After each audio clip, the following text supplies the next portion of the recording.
USIU Africa provides unparalleled facilities for nursing education and cutting across to the entire realm of health science teaching. We have labs that are state-of-the-art. We have skills lab that is meant to hone in on the practical skills of the students. We have an entire virtual reality simulation lab that is meant to give students a more in-tune simulation of nursing practice.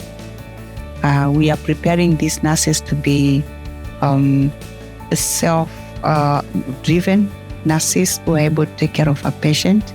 They'll be able to take care of patients in all areas of nursing, that is in midwifery, medical surgical nursing, where they'll be able to take care of a sick patient directly, and then also pediatrics. When I graduate, I look forward to making an impact in global health, because at USIU Africa, you were trained to be a competent nurse beyond the bedside.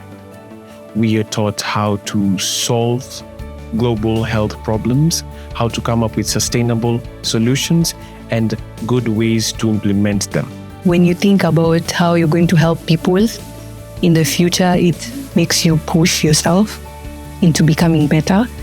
Because, I see myself in 5 years that I'm going to be a competent registered nurse somewhere, helping people and maybe improve the health department in the country or elsewhere,